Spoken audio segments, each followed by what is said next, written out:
प्रदेश के मुख्यमंत्री ने मीरापुर में जाकर एक जनसभा को संबोधित किया। आपको बता दें कि उस दौरान उन्होंने कहा कि आपने हाल ही में जम्मू कश्मीर विधानसभा में पारित प्रस्ताव देखा होगा, जिसमें उन्होंने कहा है कि वे अनुच्छेद 370 को पुनः लागू करेंगे।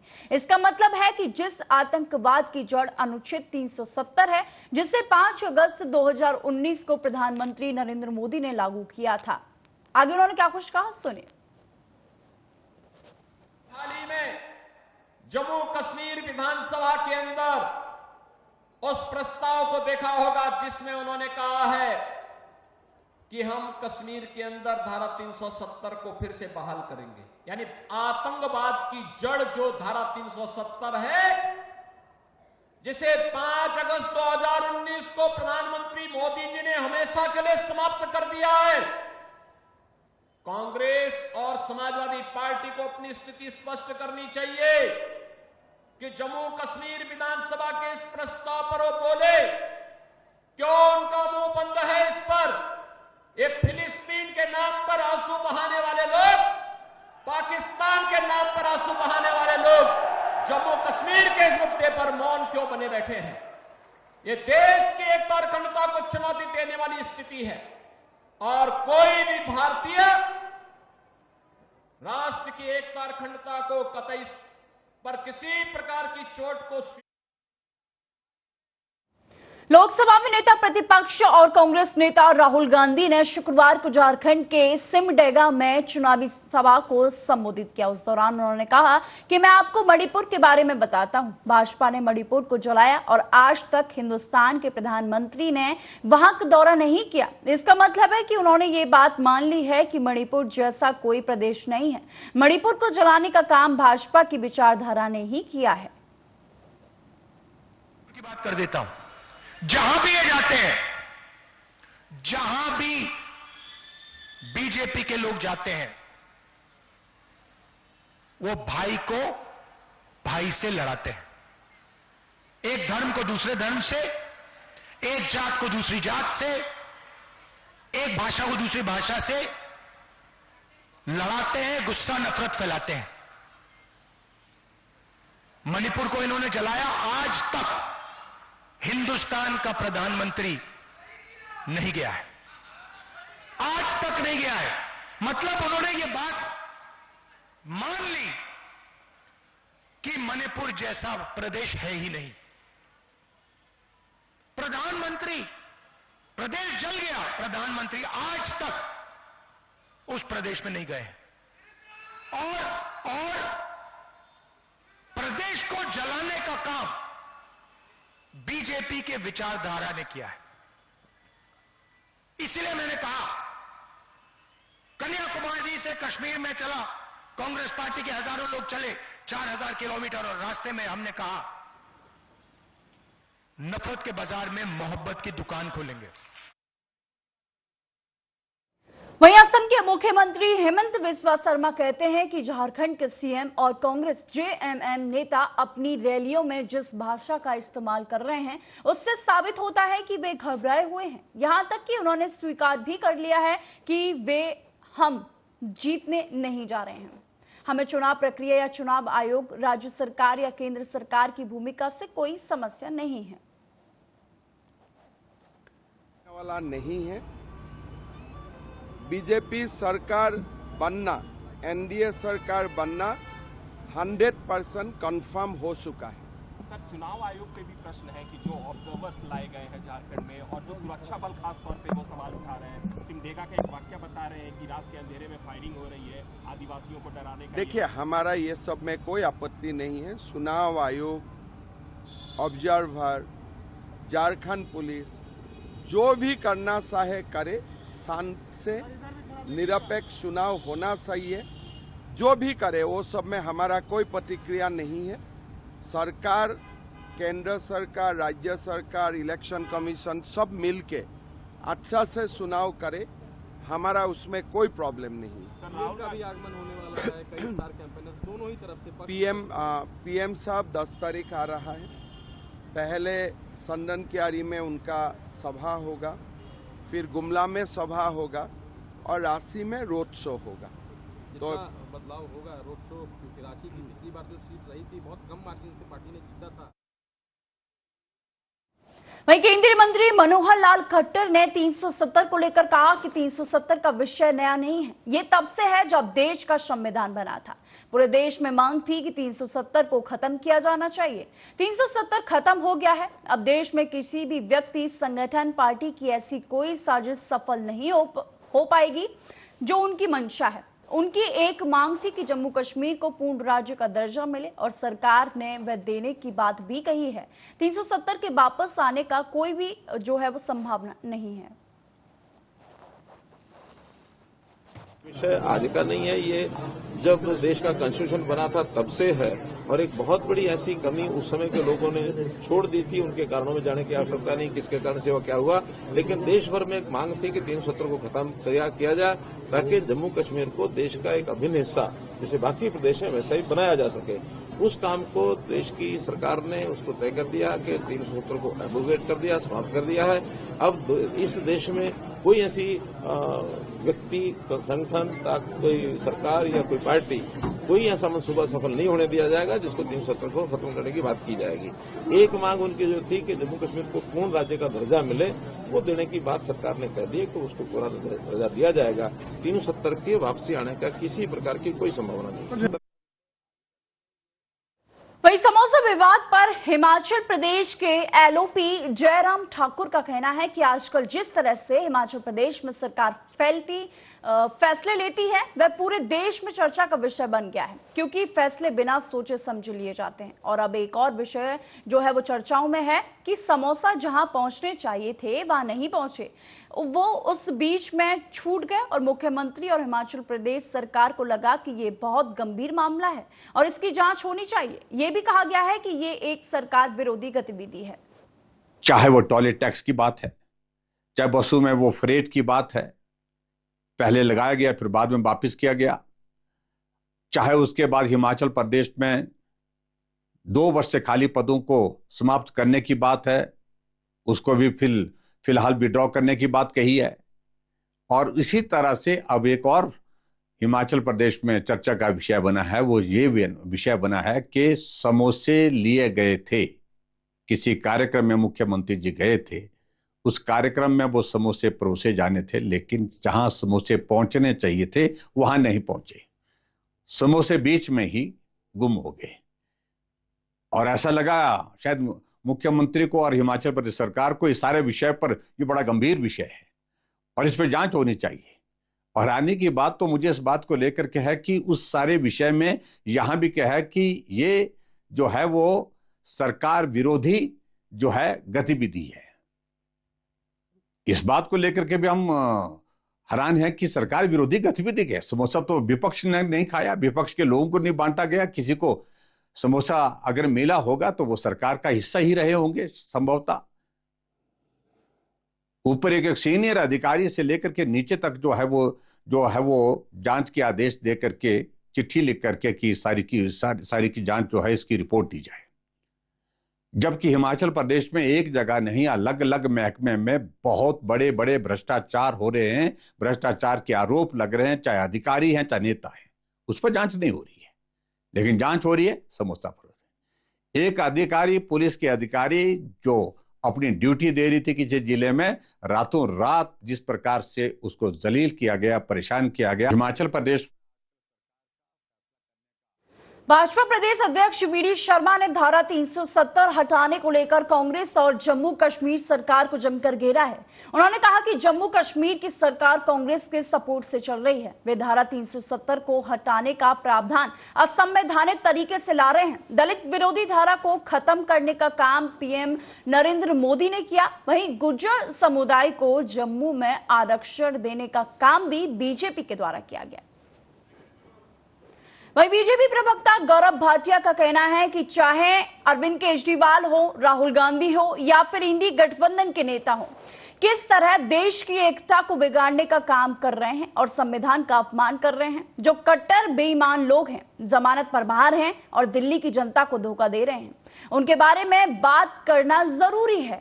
ये पाप आम आदमी पार्टी के संयोजक अरविंद केजरीवाल को शर्मिंदा करेंगे। दिल्ली के गरीब लोगों के लिए, झुग्गी झोंपड़ियों में रहने वाले लोगों के लिए व्यवस्था की गई है। के हैं, प्रदेश में हैं, वो आम जनता के लिए इस्तेमाल किए जाएं। और दूसरी तरफ इस जोड़ने वाली सोच को तोड़ने के लिए भ्रष्टाचारी, बांटने वाले सब इकट्ठे हैं। दो प्रमुख मुद्दे आपके समक्ष रखेंगे और ये दोनों मुद्दों से एक बात बिल्कुल स्पष्ट हो जाएगी। किस तरह से चाहे वो अरविंद केजरीवाल हो और चाहे राहुल गांधी और इंडी अलायंस के जो घटक दल हैं, ये आम जनता से कितनी नफरत करते हैं और किस तरह से जो देश में हम एकजुटता देखते हैं उसको तोड़ने का प्रयास कर रहे हैं, किस तरह से संविधान को तार तार कर रहे हैं। सबसे पहले कट्टर बेईमान, जमानत पे बाहर, जो कि दिल्ली की जनता को ठगते हैं, अरविंद केजरीवाल, इनकी बात करना आवश्यक है। और ये कुछ दस्तावेज जो हमें मिले हैं, इसमें जो तथ्य हैं, ये पापी आपके कन्वीनर अरविंद केजरीवाल को भारत के प्रमुख घरेलू पूजा ब्रांड साइकिल प्योर अगरबत्ती ने रघुकुल फाउंडेशन के सहयोग से अयोध्या के भारत कुंड महोत्सव में 121 फीट लंबी अगरबत्ती जलाकर सुगंध का अद्भुत संगम प्रस्तुत किया। इस वर्ष की शुरुआत में साइकिल प्योर ने अयोध्या राम मंदिर उद्घाटन के दौरान मैसूर में 111 फीट लंबी अगरबत्ती भी तैयार की थी। वहीं अशोक कुमार सैनी ने उद्घाटन के दौरान कहा कि भारत कुंड महोत्सव का हिस्सा बनना गर्व की बात है। साइकिल प्योर अगरबत्ती और रघुकुल फाउंडेशन द्वारा तैयार की गई ये 121 फीट लंबी अगरबत्ती श्रद्धा और एकता का प्रतीक है, जो हमारी संस्कृति विरासत को संजोए रखने में अहम भूमिका निभा रही है। नहीं है ये महोत्सव विगत कई सालों से मनाया जा रहा है, पर ये भव्य रूप में, ये कहेंगे कि इसका आयोजन इतने भव्य रूप में ये प्रथम बार हो रहा है और इतनी भारी मात्रा में हमारी मातृशक्तियों ने इकट्ठा होकर आगाज किया है। निसंदेह ये भरत कुंड महोत्सव बहुत सफलपूर्वक संपूर्ण होगा। और जब श्री गणेश माता जी के नाम से हुआ है, अवसान मैया के नाम से, तो दो राय नहीं है कि इसका जो शुभारंभ इतना सुंदर है, तो इसकी जो स्थिति होगी वो बेहद खूबसूरत होने वाली है। 1000, 2000, 3000 नहीं, 11000 मातृशक्तियों ने आया अपनी उपस्थिति दर्ज की है। तो महाराज योगी के, भरत जी के राज्य में जो सुंदरता यहाँ पे फैली हुई है, 7 दिन के महोत्सव देखने युक्त है। आप देख सकेंगे और आगे भी देखते जाइए। सिर्फ राम जन्मभूमि नहीं, भरत कुंड महोत्सव भी खूब चमकेगा। अलीगढ़ मुस्लिम विश्वविद्यालय को अल्पसंख्यक संस्थान के रूप में अपना दर्जा बरकरार रखने की अनुमति मिल गई है। अलीगढ़ मुस्लिम विश्वविद्यालय में आज शुक्रवार को ऐतिहासिक दिन रहा। आपको बता दें कि सुप्रीम कोर्ट की 7 जजों की संविधान पीठ ने बहुमत से 1967 के अपने उस मामले को पलट दिया जिसमें कहा गया था कि अलीगढ़ मुस्लिम यूनिवर्सिटी अल्पसंख्यक संस्थान नहीं है। हालांकि एएमयू अपना अल्पसंख्यक दर्जा जो है वो बरकरार रखेगा। लंबे समय से अलीगढ़ मुस्लिम विश्वविद्यालय अल्पसंख्यक दर्जे की लड़ाई न्यायालय में लड़ रहा था। 68 साल बीत जाने के बाद भी इस मामले को लेकर हर रोज तमाम तरह की चर्चाएं सामने आई थी, लेकिन अब सुप्रीम कोर्ट के इस आदेश के बाद सियासी गलियारों में हलचल पर रोक लग चुकी है। वहीं पूरे मामले पर अलीगढ़ मुस्लिम विश्वविद्यालय के छात्रों में जश्न का माहौल देखने के लिए मिल रहा है। वहीं दूसरी ओर छात्र नेताओं का कहना है कि जिस तरीके से अलीगढ़ मुस्लिम विश्वविद्यालय पर पर सियासी जो चल रही थी, लेकिन अब इस रियासत पर जो है विराम लग चुका है। मौजूदा समय में जिस तरीके से ये मामले लंबे समय से विचाराधीन थे, मामले को लेकर सभी को अल्पसंख्यक दर्जा बहाल होने की उम्मीद थी, लेकिन आज ये शुक्रवार का दिन एएमयू के लिए इतिहास के लिए स्वर्ण अक्षरों में लिखा जाएगा। हमेशा फोटो के द्वारा मदद की है, आज तक हमारे फैसले क्यों नहीं हो पाए? आज इसी सरकार में हमारे फैसले हुए हैं। हम सभी लोगों का शुक्रिया अदा करते हैं, वकील से लेके अली बरादरी, पूरी तमाम लोग जो लगे हुए थे, मशक्कत कर रहे थे, वाइस चांसलर मैडम तक, और जो हमारे सुप्रीम कोर्ट के जो बेंच है, उन सबका दिल से बहुत बहुत शुक्रिया अदा। और ये अली बरादरी के लिए एक आज का दिन ऐतिहासिक दिन रहेगा। एक हमेशा फोटो के द्वारा मदद की है। आज तकरीबन अभी तक जो खुशी मनाई जा रही थी वो इस बात की मनाई जा रही है कि माइनॉरिटी स्टेटस अलीगढ़ मुस्लिम यूनिवर्सिटी को मिल चुका है। लेकिन जो आपका एक सवाल है, 3 बेंच का जो फैसला भी आना बाकी है, उसको थोड़ा सा रोक लगा दिया है, उसे डिले करने की कोशिश की जा रही है। लेकिन हमें उम्मीद है कि इंशाल्लाह वो भी हक में फैसला आएगा, क्योंकि जब सालों की लड़ाई थी, बरसों पुरानी लड़ाई है, क्योंकि इस लड़ाई को एक अरसा गुजर गया और इस लड़ाई में जितना जद्दोजहद सबके सामने नजर आई है, तो वो टीचर हो या स्टूडेंट हो या एम्प्लॉय हो या अलीगढ़ मुस्लिम से जो भी मोहब्बत रखने वाले लोग हों, उन सबको परेशानी नजर आई है माइनॉरिटी स्टेटस के लिए। तो उम्मीद क्या लगाई जा रही थी? उम्मीद यही है कि इंशाल्लाह फेवर में आएगा फैसला और माइनॉरिटी स्टेटस दिया जाएगा अलीगढ़ मुस्लिम यूनिवर्सिटी को, क्योंकि अलीगढ़ मुस्लिम यूनिवर्सिटी के जो कारनामे हैं। वहीं पंजाब के तरन तारण में स्कूली बच्चों को लेकर जा रही एक बस का वीडियो तेजी के साथ सोशल मीडिया पर वायरल हुआ, जिसमें बस की खिड़कियों के शीशे टूटे हुए देखे गए, जिसमें बच्चों की सुरक्षा को जो है वो खतरा बताया जा रहा है। इसके बाद बाल सुरक्षा अधिकारी ने इस मामले को गंभीरता से लिया और स्कूल के खिलाफ सख्त कदम उठाए। अधिकारियों ने बस की स्थिति और बच्चों की सुरक्षा के मानकों की अनदेखी करने पर कार्रवाई करते हुए स्कूल प्रशासन को चेतावनी दी और भविष्य में सुरक्षा सुनिश्चित करने के निर्देश भी दिए गए। कार्रवाई के लिए स्कूल के खिलाफ पत्र भी लिखा है। तहत ਅੱਜ ਅਸੀਂ ਜਿਵੇਂ ਗੱਡੀਆਂ ਦੀ ਚੈਕਿੰਗ ਕੀਤੀ ਸੀਗੀ, ਜਿਨ੍ਹਾਂ ਚੋਂ 3 ਗੱਡੀਆਂ ਅਸੀਂ ਇੰਪਾਊਂਡ ਕੀਤੀਆਂ ਸੀਗੀਆਂ ਤੇ 20 ਦੇ ਉੱਤੇ ਅਸੀਂ ਚੈਕਿੰਗ ਦੇ ਦੌਰਾਨ ਚਲਾਨ ਪਾਏ ਹੈਗੇ ਆ। ਤੇ ਜਿਹੜੇ ਈ ਰਿਕਸ਼ਾ ਸਾਨੂੰ ਇੱਧਰ ਉੱਧਰ ਮਿਲ ਰਹੇ ਸੀਗੇ ਬੱਚਿਆਂ ਨੂੰ ਲਿਜਾਣ ਵਾਲੇ, ਅਸੀਂ ਉਹਨਾਂ ਦੇ ਉੱਤੇ ਮਤਲਬ ਇੰਪਾਊਂਡ ਨਹੀਂ ਕਰਤਾ ਹੈਗਾ ਉਹਨਾਂ ਨੂੰ। ਸਾਡੇ ਸਾਹਮਣੇ ਹੁਣ ਇੱਕ ਥੋੜੇ ਟਾਈਮ ਪਹਿਲਾਂ ਇੱਕ ਵੀਡੀਓ ਵਾਇਰਲ ਹੋਈ ਸੀ, ਮੇਰੇ ਕੋਲ ਪਰਸਨਲੀ ਆਈ ਸੀਗੀ ਵੀਡੀਓ वायरल तक वो पर्सन। कानपुर देहात के थाना अकबरपुर पुलिस ने एक शातिर अपराधी को गिरफ्तार किया है, जो चोरी के विभिन्न मामलों में वांछित था। पुलिस ने ये गिरफ्तारी एक मुठभेड़ के दौरान की। पकड़े गए आरोपी की पहचान मनोज सिंह के रूप में की गई है। दरअसल जनपद कानपुर देहात पुलिस टीम रात्रि में 12 जोड़ कानपुर इटावा हाईवे पर संदिग्ध व्यक्तियों और वाहनों की चेकिंग कर रही थी। इसी दौरान एक बाइक पर सवार 2 व्यक्ति पुलिस को देखकर भागने लगे। पुलिस ने उन्हें रोकने का प्रयास किया, लेकिन बाइक सवारों ने पुलिस पर फायरिंग कर दी और भागने की कोशिश की। बाइक फिसलकर गिर गई, जिसके बाद एक आरोपी को पुलिस ने दबोच लिया, जबकि दूसरा आरोपी अंधेरे का फायदा उठाकर फरार होने में सफल हो गया। गिरफ्तार किए गए आरोपी के पास से एक अवैध तमंचा, 315 बोर, एक खोखा कारतूस और एक जिंदा कारतूस बरामद हुआ है, जिससे गाड़ी अनियंत्रित होकर गिर गई। पुलिस टीम द्वारा एक व्यक्ति को घेर कर पकड़ लिया गया। पकड़े गए व्यक्ति ने अपना नाम मनोज सिंह बताया है। मनोज सिंह पुत्र वीरेंद्र, ये थाना सचेंडी कानपुर नगर का रहने वाला है। अकबरपुर थाने से इस पर 25,000 रुपये का इनाम है। साथ ही जनपद कानपुर देहात में लगभग आधा दर्जन मुकदमों में ये व्यक्ति वांछित है। दूसरे फरार व्यक्ति की तलाश की जा रही है। शीघ्र ही उसकी भी गिरफ्तारी सुनिश्चित की गई, जिससे गाड़ी अनियंत्रित। वहीं रायबरेली में पुलिस का अमानवीय चेहरा सामने आया है, जहां चोरी के मामले में पूछताछ के बहाने थाने में ले जाकर लड़की को पीटने का आरोप पुलिस पर लगा है। वहीं पीड़ित लड़की ने महिला पुलिसकर्मियों पर थाने के अंदर पीटने का गंभीर जो है वो आरोप लगाया है। वहीं महिला पुलिसकर्मियों की पिटाई से आहत लड़की ने पुलिस अधीक्षक कार्यालय पहुंचकर न्याय की गुहार भी लगाई है। आपको बता दें कि ये मामला मील एरिया थाना क्षेत्र का है। चोरी के इल्जाम में मलेरिया थाने वाले ले गए। मम्मी जहाँ काम करती थी उसी के आरोप में ले गए। मम्मी काम छोड़ दिया था। जबरदस्ती मम्मी से काम कराना चाहते हैं कि मेरे यहाँ काम करो, नहीं तुमको थाने में साथ डालेंगे। मारे भी, कई थप्पड़ मारे और लेडीज पुलिस ने थप्पड़ मारा और जेंट्स पुलिस ने चाबी अंगुली में घुसोड़ के दबाए रहते। आपकी मम्मी किसके यहाँ काम करती?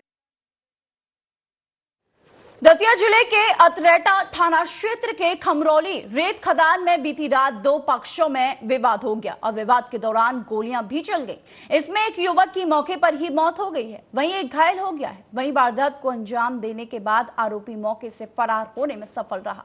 आपको बता दें कि देर रात हुई इस फायरिंग से पूरे क्षेत्र में सन्नाटा फैल गया है। आरोपियों द्वारा कई राउंड गोली चलाई गई। पुलिस ने मौके से 3 खाली कारतूस बरामद किए हैं। पुलिस के मुताबिक जनक यादव खमरौली रेत खदान को संचालित करता है, जबकि पूर्व में गुर्जर समुदाय के मधुराज और उनके साथी इस खदान पर अपना अधिकार जता रहे थे। इसी को लेकर दोनों पक्षों में विवाद चल रहा था। दिन में झगड़ा होने के बाद तड़के 1:30 से 2 बजे के बीच फिर दोनों पक्ष आमने सामने आ गए और उसमें गोलियां चलने लगी। इस घटना में मधुराज गुर्जर की मौके पर ही मौत हो गई, जबकि भूपेंद्र गुर्जर गंभीर रूप से घायल हो गया। है खमरौली, जो पूर्व में पहले जनक यादव चलाते थे जिसको, कल इन्होंने अपना काम स्टार्ट किया तो खदान पे कुछ दूसरी पार्टी हैं जिनको कंपनी ने आश्वासन दिया होगा खदान चलाने का। गोलू गुर्जर अपने साथियों के साथ वहाँ पहुँच गए। वहाँ इनका विवाद हुआ। विवाद के बाद घटना शांत हो गई, पर रात में दोनों पक्षों के लोग वहाँ खदान फिर पहुँचे और पहुँचने के उपरांत दोनों पक्षों में जब दोबारा लड़ाई हुई। फिलहाल के बुलेटिन में सिर्फ इतना ही। देश और दुनिया की तमाम खबरों के लिए देखते रहिए आर्या न्यूज।